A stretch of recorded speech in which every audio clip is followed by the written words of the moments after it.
আল্লাহ তুমি আমাকে স্মরণ করো, আমাকে ডাকো,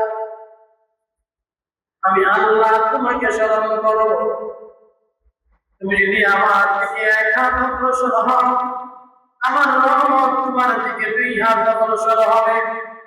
অনেক বান্দা, তুমি যদি আমার দিকে হেঁটে হেঁটে আসো, আমার রহমত তোমার দিকে দৌড়িয়ে যাবে। বলেন সুবহানাল্লাহ। আমার রহমত তোমার দিকে দৌড়িয়ে যাবে।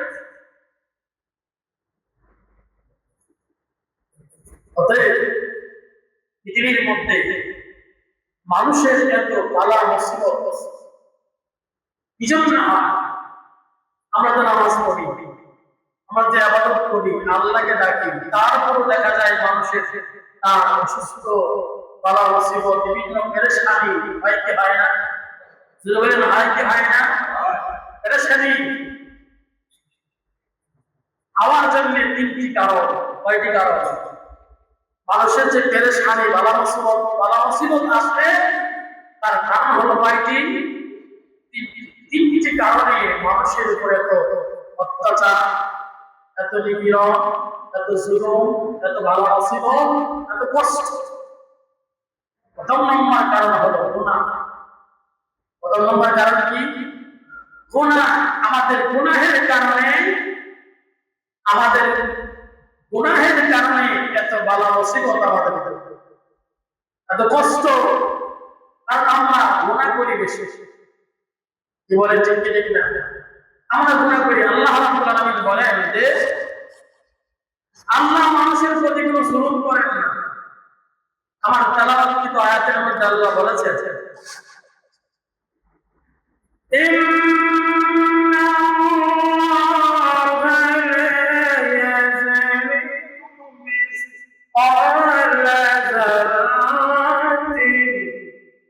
আল্লাহ বলেন ইন্নাল্লাহ, নিশ্চয়ই আমি আল্লাহ, লা ইয়াজলিমু মিসকালা যাররাতিন,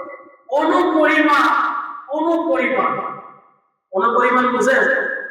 একটা সরিষা দানাকে যদি 80 খণ্ড করা হয়, যতটুকু, সেই অনুপরিমাণ আল্লাহ বলেন আমি অনুপরিমাণ তোমাদের প্রতি আমি কোনো জুলুম করি না। বলেন সুবহানাল্লাহ। আরেকটু জোরে বলেন সুবহানাল্লাহ।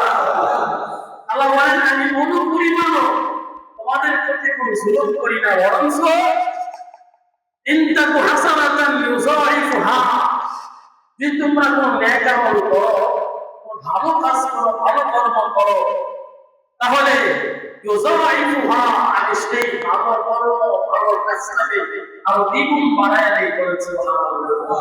আরেকটু জোরে বলেন সুবহানাল্লাহ। ইউতি মিল্লাতুহু আজরান আসীমা, তোমাদের জন্য আমি আল্লাহ বড় ধরনের পুরস্কারের ব্যবস্থা করে রেখে দিয়েছি। বলেন সুবহানাল্লাহ।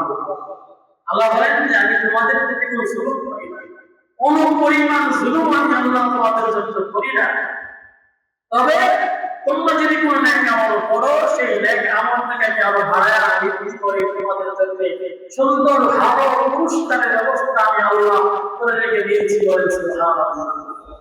তাহলে এই আমাদের প্রতি এত ভালো মুসিবত, আমাদের এত ভালো মুসিবত, এত কষ্ট বাস কেন?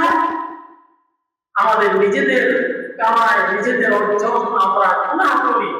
গুনাহ করার কারণে আজকে আমাদের এই মুসিবতে আমরা আছি, কষ্টে আছি, বিভিন্ন ধরনের পেরেশানির মধ্যে আছি। একটাই কারণ, আমাদের গুনাহের কারণে। কি বলেন ঠিক?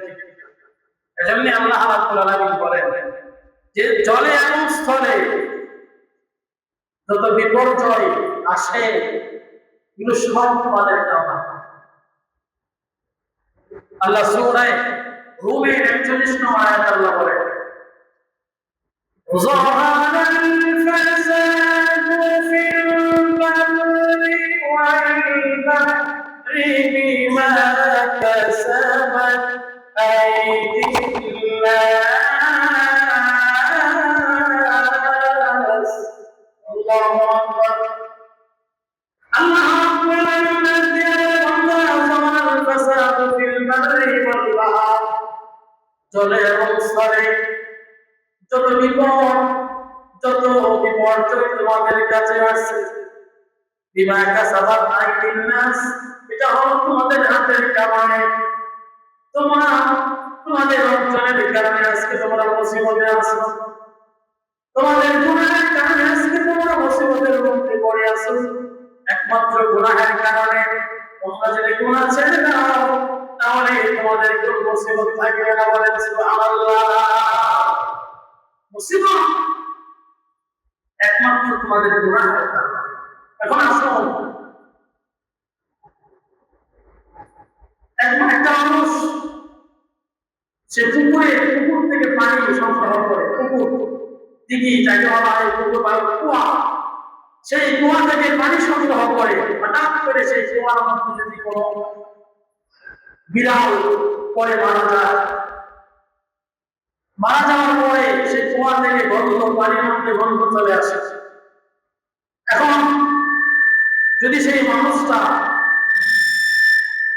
পানি যখন গন্ধ চলে আসে, এবার সেই কুয়া থেকে পানি বাহির করবো, পানি বাহির, সব পানি বাহির করবো, কিন্তু বিড়াল যে মারা গেছে সেটা করে নাই, বাহির করে নাই, তাহলে কুয়ার পানির দুর্গন্ধ যাবে কি যাবে না? দুর্গন্ধ যাবে কি যাবে না? কুয়ার তো সে কুয়ার পানির দুর্গন্ধ যাবে না, কারণ তার ভিতরে কি আছে? বিড়াল আছে। কি আছে কি নেই? কুয়া থেকে বিড়ালটা সরিয়ে দেয়, যে বিড়ালটা মারা গেছে সেই বিড়ালটা যদি কুয়া থেকে সরায় নেয়, এবার যদি কুয়ার পানিটা সেই বালতি দ্বারা তুলতে থাকে, তাহলে অবশ্যই কুয়ার মধ্যে যে অপরিগন্ত পানি আর কুয়ার মধ্যে লাগতে পারে না। কি বলেন ঠিক না? এজন্য একটা মানুষ যখন গুনাহ করে, গুনাহ করতে করতে তার অন্তরটা যখন গুনাহে জড়িত হয়ে যায়, তখন যতই না কেমন করে না কেন তার কেমন কোনো কাজে আসে না। কারণ ঠিক না, কারণ তার ভিতরে গুনাহ আছে। গুনার কারণে তার কেমন যদি সে করে কেমন যদি করে কোনো কাজে আসে না, কোনো লাভ নাই। কারণ তার ভিতরে গুনাহ জড়িত, গুনাহ যখন ছেড়ে দিবে, গুনাহ ছাড়ার সঙ্গে সঙ্গে বান্দা আল্লাহর দরবারে তওবা করবে। আমার আল্লাহ বলবেন, বান্দা তুমি যেহেতু আমাকে স্মরণ করেছো, আমি আল্লাহ তোমাকে স্মরণ করব। বলেন সুবহানাল্লাহ। তুমি যদি আমাকে স্মরণ করো, আমি আল্লাহ তোমাকে স্মরণ করব। তবে তোমার ভিতর থেকে গুনাহ ছাড়তে হবে, অন্যায় অপরাধ ছাড়তে হবে, জুলুম নির্যাতন ছাড়তে হবে। তুমি জুলুম ছেড়ে দাও, অন্যায় ছেড়ে দাও, গুনাহ ছেড়ে দাও, আমি আল্লাহ তোমাকে কাছে নিয়ে যাব। তুমি যা বলবে আমি আল্লাহ তোমার সম্পদে মেনে নিয়ে। বলেন সুবহানাল্লাহ। আরেকটু জোরে বলেন সুবহানাল্লাহ। এজন্য আমার ভাইরা, আমরা প্রথম নম্বর শর্ত হলো বালা মুসিবত থেকে বাঁচার জন্য প্রথম নম্বর শর্ত হলো আমাদেরকে গুনাহ ছাড়তে হবে। কি বলেন? পারবো কি পারবো না? জোরে বলেন, পারবো কি পারবো না? এজন্য আল্লাহ বলেন, জামা আসাবাকুম মিন মুসিবাতিন ফাবিমা কাসাবাত আইদিকুম ইয়াফু আন কাসীর। আল্লাহ বলেন, তোমরা যত অপরাধ করো, তোমরা যতই অপরাধ করো, তোমাদের সমস্ত অপরাধ কিন্তু আমি ধরি না, অধিকাংশ অপরাধ তোমাদেরকে আমি মাফ করে দেই।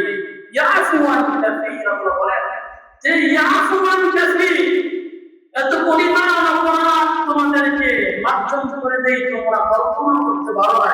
তোমাদের সব অপরাধ কিন্তু আমি আল্লাহ ধরি না। যে ধরতাম তাহলে তোমরা পৃথিবীতে চলতে পারবে না।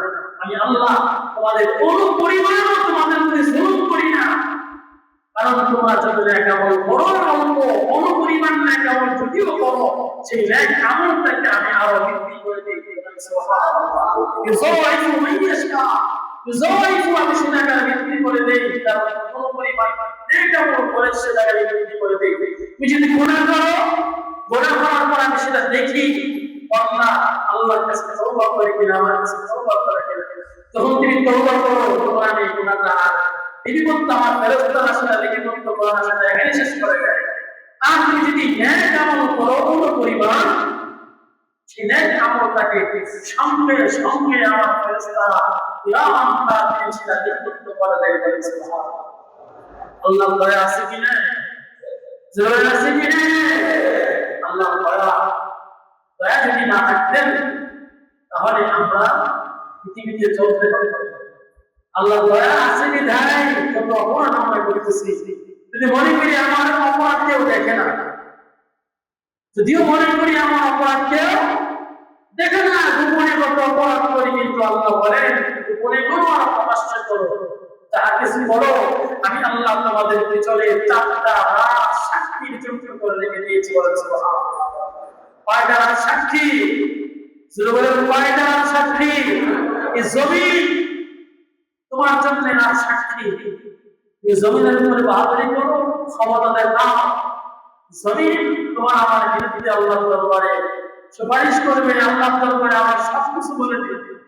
কারণ ইদা সুলসিলাতিল আরদু জিলজালাহা, যখন পৃথিবী কম্পন শুরু হয়ে যাবে, জমিনে যা কিছু আছে সবকিছু যখন জমিন প্রকাশ করে দিবে, তখন তুমি উপরে যা কিছু করেছো, প্রকাশ্যে যা কিছু করেছো, চিপায় এবং চাপায় যা কিছু করেছো, সেখানে আল্লাহ জমিন সবকিছু আল্লাহর কাছে বলে দিবে। আল্লাহ বলেন إذا زلزلت الأرض زلزالها وأخرجت الأرض أثقالها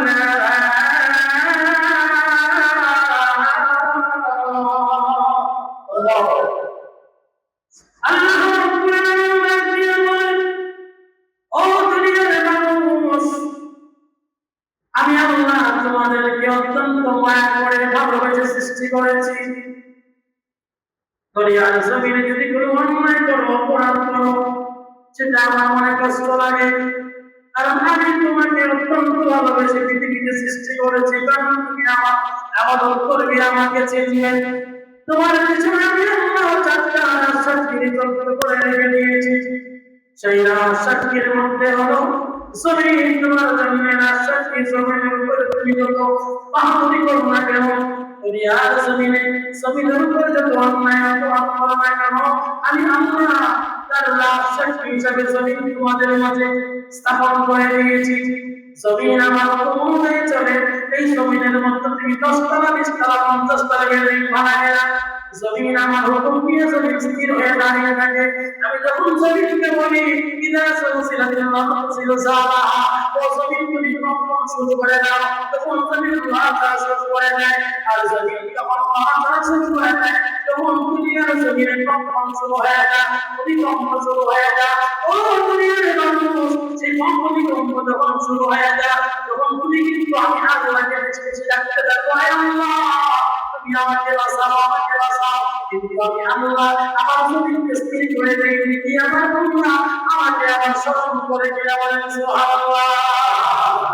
আমার দেখি সেই মানুষ আমাকে আবার স্মরণ করে কিনা, আমি তাদেরকে ধাক্কা দিয়ে দেখি আমার অন্যরা যতটুকু আমাকে স্মরণ করে, আবার যখন বিপদ করে যায় তখন আর কিছু খবর থাকে না। কি বলেন, আকাশে যখন তুফান আসে, বৃষ্টি ঝড় যখন বেশি হয়ে যায়, বাতাস প্রবল যখন বেশি হয়, রেট যখন বেশি হয়, তখন সকলে লা ইলাহা ইল্লাল্লাহ সুবহানাকা ইন্নী কুনতু মিনাজ জালিমিন করতে থাকি না। আবার বিপদ যখন চলে যায় তখন আর করতে স্মরণ করে না। কি বলে হয়, এজন্য আল্লাহ তাআলা মাঝে মধ্যে আমাদের কাছ থেকে পরীক্ষা নেন, বান্দা কতটুকু আমাকে স্মরণ করে।